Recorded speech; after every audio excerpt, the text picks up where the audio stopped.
What is up, guys? You got NotTheWorst here, bringing another Black Desert online video. Today we're looking at the patch notes for October 7th. It's a huge one because we've got the release of Odyllita, a ton of events going along with it, and some class tweaks we saw on the Global Lab being introduced to the live servers this week. So let's jump on in, take a look at what we got. First up, we have the Odyllita launch events, quite a few of these that are happening. We've got Trade with Trio. So during this event, you're going to have an NPC in Odraxia, which is the new town in the Odyllita region. You'll get these supply boxes either through killing stuff, gathering, fishing, and you also get 3 for logging in, and you're going to turn them into one of 3 NPCs. Now, which one you turn it into matters for the type of buff we're going to get after the fact. Turning it in is going to get you these 10G bars for each individual box, which is 1 million in silver. And based on which one you turn it into, whichever of these 3 NPCs per server, NA or EU, is turned into the most is after the event what kind of boosts we're going to be getting. So if you turn into Martyrdom, it'll be a 300% combat XP on weekdays and weekends. It replaces the current combat boost. You get Tolo, it'll be a life XP boost, and La Rocha is going to bring an item drop rate boost. I'll be turning it into La Rocha myself. I recommend you do the same. XP is kind of always available, so let's go for this item drop rate boost, although life skillers I'm sure are going to say they want that 50% life XP. Next up, we've got Travel with Rulapy event. This is a quest line event here that gives massive amounts of contribution. You can see after the first one, it's 3,000 contribution XP on each of the following quests from there, which is an absolute ton of contribution there, so that's definitely going to be worthwhile doing. Now we've got Flower in the Darkness event. Find and gather the Delodia or Delotia that blooms all over Odyllita. If you grab 3 of these bad boys, you can manufacture them into an event item that can then be traded for a recipe, elixir recipe, which can then be used, this is with Loman, that can then be used along with a Perfume of Courage, Swiftness, Calx Elixir, Elixir of the Deep Sea, to create special versions of those which do not disappear, which do not end when you die. These items will not disappear after the event ends as well. We've also got Flower of the Burning Moon here. This is basically you need to complete the Odyllita questline by November 11th. You're going to get a bonus reward of 5 Massive Pure Magic, a 60 stack, and an Enhancement Help Kit 2, which is a pretty nice little bonus since you were probably going to do that questline anyways. We've got attendance check-ins for Odyllita, as well as refreshes on the returning and new adventurers. Very nice. You can see on day 1, you're going to get yourself a 7-day value pack right out of the box, which is absolutely awesome. We've got 50 stack in here. We got a 20-day blessing of Kamasil, some artisans, Book of Old Moon inventory slots, Massive Pure Magic.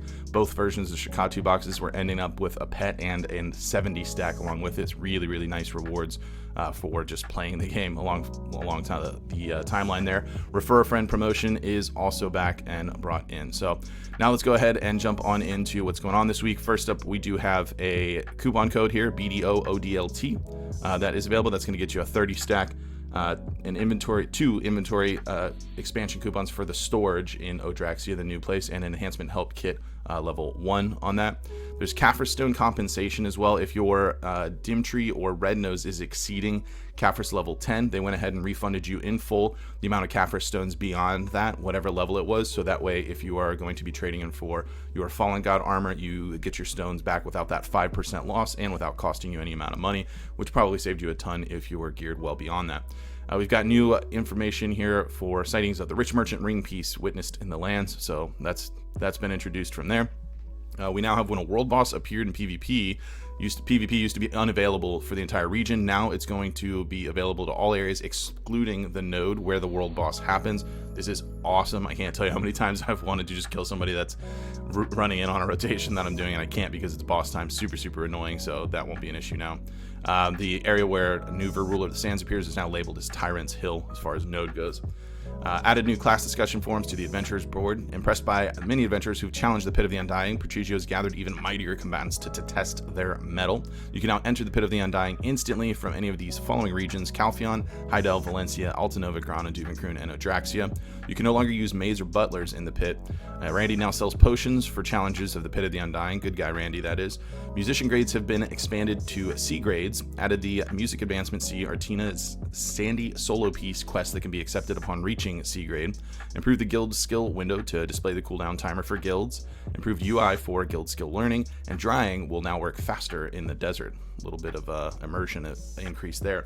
Now for Odyllita, I'm going to do a separate video on their very extensive information for Odyllita in it. I don't want the patch notes to be too incredibly long, so we'll touch on the key points for this, and then if we want a more in-depth one, we'll have a follow-up video to go specifically into Odyllita, since we also do have a few class tweaks that we want to cover in this video as well. Odyllita, the place where the desperate fights of the Ahibs who were driven out of Kama Sylvia, the secret of Odyllita, and the story of Caphras, the immortal alchemist, has finally revealed itself. Start your adventure in Odyllita now. The main quest of it, Flower of the Burning Moon, you can start your new adventure in Odyllita. You must be level 60, and you must have completed the level 58 Kama Sylvia, the Light of Kama Sylvia, in order to start that main quest. You're going to get the Tears of the Wind necklace for completing the quest line. You can see there, 10 AP, 4 accuracy. For that, the Caphras record, which contains the story of the immortal alchemist Caphras, was found. So we've got a new journal to go along with that. It has a lot of Caphras that gets rewarded for it. We've got new monster zones in Odyllita. We can see we got a 250, a 310, a 270, and a 300 over here. And then of to note, that 270 is a duo spot for 2 players. The 300 over here is a 3-player spot. And then this is essentially the new Ash Forest. This is even more difficult than Ash Forest is, at least from what I've heard and read. Owners of Odyllita, the arid land, who were veiled in secrecy for a long time, have finally revealed themselves. Fallen Ahibs are wandering in the fog at Thornwood Forest, and the Tauros have revealed themselves in Tunkuta, following the earth god Tunta's will. Strange golems are making noises that reverberate through Olin's Valley, and the first fallen Ahibs who bear the deepest darkness have awakened at the crypt of resting thoughts. Added in the Fallen God's armor, which we've all been waiting for a very long time. For this, it can be increased from base up to pen. Across the board there. System messages will be displayed on all successful enhancements for the Desperate Fallen God's armor to Obliterating Fallen God's armor. Fallen God's armor is the ultimate defense gear. It can be crafted by using pen defense gear, but having the need to enhance it again made it feel as if it was defense gear of a lower tier than pen. We tried to make Fallen God's armor feel more powerful by adding the pen icon at all enhancement levels, and added a new naming pattern to illustrate its greatness. There are quests to go along with it. If you're not familiar, as it is, in order to get one, you need to turn in either a pen Blackstar armor or a pen Red-Nosed or Dimtree that are at Caphras level 10, along with another item that needs to be dropped, and then you have a quest line to go with that. That item is called the Embers of Despair. That goes here, which can be obtained from defeating monsters at Tunkutu, Odyllita. You'll have a chance to obtain it when defeating Turo Scout, Turo Pike Warrior, or Turo Berserker. You can obtain it at a high chance when defeating Ulutuka or Tunkuta. You can obtain the Flame of Despair ×1 by heating the Embers of Despair ×100. If you don't get the item drop rate outright, you can get that.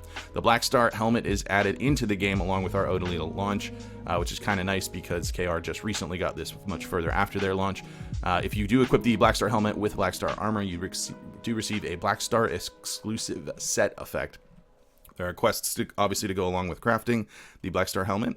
As the arid land uncovers itself, the story of Tunkuta, the arid land's only green forest, can be heard. We see the new belt that we've got here that drops in the Tauros area. From there, at base, 7 AP and 14 accuracy. At Tet, 15 AP and 30 accuracy, which is pretty nice. That Tet level was selling around 25 billion on KR servers, just to note, with the base around the 300 million for that as well. So that's going to be very sought after. That does drop in the 270 duo spot. Obsidian Ashes, the Dark Knight's base at Olin's Valley, announced that Zephyr's Ahibs, who have rebelled against the Queen Virencia Odor, created a ring of condensing cursed Turasil's power. We've got a new accuracy ring here. This one at Tet levels 15 AP, 24 accuracy. Not exactly sure what these were selling for on the KR servers. I know it was a bit less than Tauros for sure. We've got added a feature through which you can upgrade Dandelion Awakening Weapon, Dragonslayer Awakening, or Artina Soul with the inverted Heart of Garmoth. This will add 2 crystal slots to it, and also I believe 3% crit damage increase as well. We've got some new crystals for those slots themselves, the Akrad and the Olakus, giving you 3 accuracy and 5 monster damage, or 3 accuracy and 5 human damage per crystal. You can also put Hooms or any of the versatile crystal slots in there, so this is going to open up some possibilities for a lot of players as far as what they want to run. I know Evasion players will be happy to move the Hooms over and get some corrupted crystals in the offhand, or maybe something else. You can now gather new items and catch new fish in Odyllita. The Zulatia Sea in front of Odyllita is now open for exploration. Added furniture and props only obtainable in Odyllita. Added special recipes in Odyllita. You can receive Audrite's Blessing attack defense experience from Kindar, the High Priestess of Audricim at Odraxia, the capital of Odyllita. And like I said, there's going to be more info on this, so we'll cover this in covering their official guide page in another video. Odyllita hunting, new hunting quests were added, adding hunting actions which can be obtained by completing the last quest, Hunter's Dream, of the Odyllita hunting quest line. A new hunting area was established in Narcion, Odyllita. You can obtain the new item Breath of Narcion from hunting monsters in Narcion and Odyllita. Added the Master Matchlock to go along with that there. You can obtain furniture from hunting monsters in Narcion, Odyllita. These guys listed there. That looks kind of cute, I guess, if that's your thing. Added special furniture recipes that can upgrade the buff effects of artisan and master level stuffed furniture. Dev note on it, new hunting monsters have made the southern fields of Odyllita Narcion their home, and from them you can obtain the new item, Breath of Narcion, with which you can make a higher tier matchlock. Also, when you complete the new hunting quest line, you can learn new actions allowing you to use the matchlock much more quickly than before. The stuffed furniture received from hunting in Narcion will initially give you 1 hour buffs, but upgrading them will boost the duration of the buff to 3 hours. Upgrades to stuffed furniture from other regions will be added later on. New furniture obtained from hunting blue whales, that is quite cool to look at. Season server updates, you can obtain season enhancement materials such as the Pill of Rift, Rift Fragment, and whatnot by defeating monsters in Odyllita in the season server. Might be a bit difficult with Tuvala gear. Season server exclusive quests were added to the Odyllita main quest line as well. You can now register up to 5 materials in the heating tab of the processing menu, and added Odyllita background video and image to the login, server selection, and loading screens. Couple mounts, game world tweaks here, and then let's talk about a couple of class changes. It's not a ton for every single class, but we did see these a few weeks back on the global lab. Couple of issue fixes for a few class. Now we've got Zurich here, which has some changes. In its main setup, Knee Kick changed the skill to now activate immediately when using Storming Beast after Ultimate Headbutt. Absolute Undertaker had an issue fix where using the skill to the right would display irregular movements. For Awakening, Flamebuster skill charge damage and normal damage are now the same in PvP, and Flamebusters improved to activate instantly when used after Blasting's first hit and Buster Training's standing second hit. The Flow Ancient Power changed the skill to maintain forward guard upon completing a charge, yet reduce the duration of time maintaining a finish charge, and Ancient Power increased the skill's charging speed. For Succession, the Final Strike increased the number of hits for the skill when used after the following skills: Predatory Hunt, Fearsome Tyrant, and Beastly Windslash. Undertaker now activates faster for Succession. Raging Thunder increased the all DP reduction applied by the skill's last hit from 5 to 15. Fierce Strike, Charge Claw, Scars applied range to match the attack range of the skill. Beast Form moved the skill's detail about the Prime Predatory Hunt feral attacks to Predatory Hunt's command input section.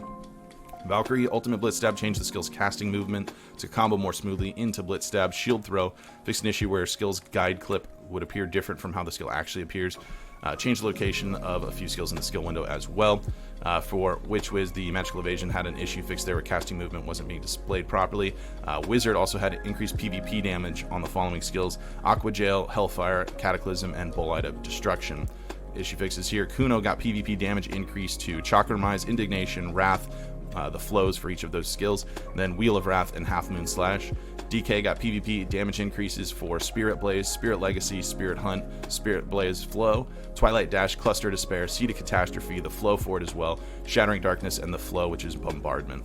Strikers got Flash Step, Knee Hammer, Hidden Claw, improved skills when used after moving backwards to combo smoothly into Twisted Collision. Rock Smash had an issue fix with the camera view showing unnaturally. Some typos fixed there as well. For Awakening, Skull Crusher's Tornado Kick no longer activates after using the skill. Guard Breaks Training, Ultimate Crush, and Endless Explosion. Tornado Kick combos even faster after using these skills. And we had an issue fix where the floating debuff would still be applied even after Tornado Kick's cooldown was reset when it was used in an Awakening state. Skull Crusher had a PvP damage increase of 7%. For Succession, Twisted Collision, Rising Blast combo changed the skills to activate Skull Crusher by pressing C after using the skills. Rage Hammer increased the skill's PvP damage by 13%. Succession, Flow, Bombardment, and combo Final Blow, Ankle Hook, Martial Deva, Wolf's Hunger, and Discharge Energy increased the number of hit targets in PvP by 1 additional hit. Crouching Wolf changed the skill to recover Spirit Shards even faster during the energy duration animation. Lawn had some PvP damage increase to the following skills: Furor, Deadly Dance, Flow Mangler, Bleeding Hearts, Tailspin, and the Flow Vice as well. The Prime Phantom Dance had and the regular one had an issue fix for the skill's activation was different when used laterally. Shy still exists and had some animation improvement. Also, we've got Cheer Up, Out of My Way, Get Well, and Black Spirit, Get Well. Changed the skill description as follows from 10 Max target hit to effect applied to 10 max allies. Change Florin's leaf description to better reflect the actual conditions of use. Now we've got Hash, last but not least, Way of Alf had an issue fix on there along with Serpent's Coil. Crown Kick, Dune Slash, and Collapse expanded the skills to now have Black Spirit's Rage iterations 10, 25, and 50% on those. They've also got Robum skills added here, which of course you learn at level 56 and level 57, choosing which one. Dominion Slash here, Prophecy Blade, which has super armor on it, and then your level 57 ones, Mirage Assault and Ailes Mirage as well. Those are both protected as well, so we'll have to take a look at those later on and see what we want to run for that. Now we're going to jump over and take a look at the Pearl Shop for this week. We actually have some really nice stuff in it, so let's check that out. First up, we've got Vaderus Outfit set for all classes, which looks very, very cool, but I imagine it's going to be incredibly popular with a ton of people running these. If I could dye this rainbow colored, maybe I'll jump into it. It's available for 2,200 pearls. Then we've got the Vaderus full pack for 2747 pearls. Obviously, it gives you that new outfit, along with a 30-day value pack and 8 expansion storage for the Odraxia area. Then as a bonus, you're going to get Starry Midnight Port Wharf expansion coupon, a stable expansion coupon in Odraxia Worker Lodging coupon, 10 item collection scrolls, 10 blessed message scrolls, and 10 Elion's tier as well. New outfit here, we've got this very interesting thing, especially with those glasses, called the Royal Enforcer Outset for Musa. It's 2,200 pearls. There's a set A and B with or without the stunner shades. Choice is yours from there. Then of course it comes in a bundle, the all-in-one pack. You're going to get that interesting outfit along with a 30-day value pack, 5 Elion's tier, 5 item drop scrolls, and then choose a 15-day Book of Commissile or a Blessing of Old Moon. That's up to you. The pack B has the same initial 2 items along with the Elion's tier and item collection scrolls. It's the set B that doesn't have the stunner shades along with it. We've got the Undertaker Pack, which is 5950 pearls. It'll have that same outfit along with the Tundra Warden Classic set, and then you choose one other Musa set to go along with that, getting you 3. You'll also get a Book of Old Moon and for 1 day and 5 item drop scrolls. Then the B pack, same idea there, except it has the Undertaker Pack B. Now we have the Odyllita Lucky 777 pack. This pack looks absolutely amazing to me. It's 1,050 pearls, so about $10 for you. It's going to give you a 7-day value pack, a 7-day Blessing of Commissile, 7-day Book of Old Moon, and 7 item drop scrolls, 7 blessed message scrolls, and 7 life XP scrolls. So that looks really, really nice. We got the Master Enhancer pack at 2,835 pearls. That's going to get you 50 Artisans, 150 Crons, 10 Valk's Cry, and then a 20 stack, a 40 stack, and 5 Flawless Magical Blackstone. If you want to upgrade yourself to the Master Enhancer pack 2, you can do that. It's 5,320 pearls. That'll net you 100 Artisans, 300 Crons, 20 Valk's Cry, a 30 stack, 50 stack, another Artisan Memory bundle, RNG bundle to open up more Artisans, and 15 Flawless Magical Blackstones. Then we have the Great Blessing of Commissile, which was upgraded, and I'm very happy about. Whenever people ask me how do I get my loot scrolls, this is typically the item that I ever buy from the Pearl Shop. You get a 15-day Blessing of Commissile, and now instead of 10 item scrolls, you get 15 along with that. So a little bit of an increase there, which I'm excited to see. We've got the Radiant New Year Hanbok box here. It's 2,200 pearls. You're going to get the RNG box along with a Hanbok outfit, so that still exists. You can do that in either version. Then we've also got just the Hanbok outfit on sale price by itself. It's down to 1,760 pearls. Dark Knight apparel is 20% off across the board, so if you want to pick up any of these outfits, they're all 20% off. The weekly sale added one is the Arendo, possibly the absolute worst costume ever invented for this game. It is on sale for 2720 pearls, so maybe pick those up for a cheaper price and then get a nice pre-order for Melting for Crons. We've got storage expansion for Odyllita, obviously released. We've got lodging expansion coupons and whatnot, and typical things you would see for any new town that are released. And that covers all of our Pearl Shop. So that's everything in the patch notes today. Let me know what you guys think about the things going on this week.